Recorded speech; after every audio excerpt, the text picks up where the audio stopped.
Oy, diyan na pala kayo. Kumusta na mga kalamot? Masama ang panahon ngayon. Katatapos ko nang maglaba. Pambihira naman ito. Hindi tayo makapunta sa labas para mag-vlog. Maambon na dito. Ginawa ko na lang. Tapos sa kusina sa kabilang bahay. Tignan ko kung ano yung niluluto ni mama. Nakita ko nga ito pero sabi hindi pa ito yung lulutuin.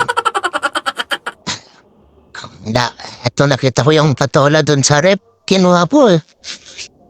At saka may nakita rin ako na miswa. Ito na lang, papaluto ko kay mama.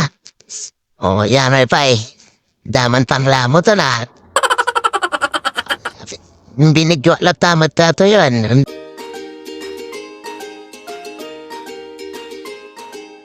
At yan nga, nag-fast forward na ako.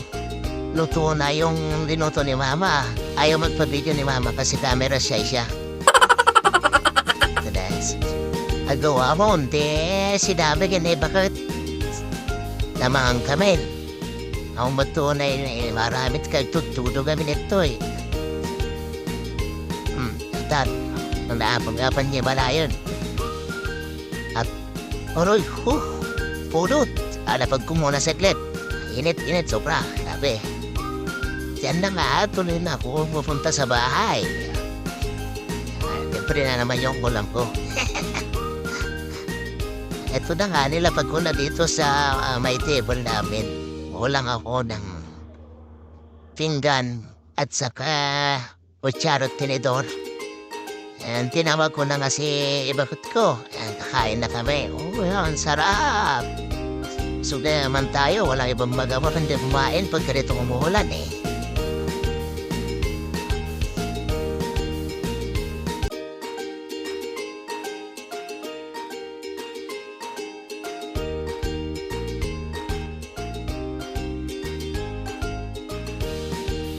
Yan, umupo na nga kami para kumain ni bakit ko.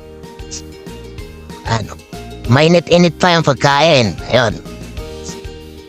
At sinuwan po nga kayo si bakit kahit mainit pa yung kanin.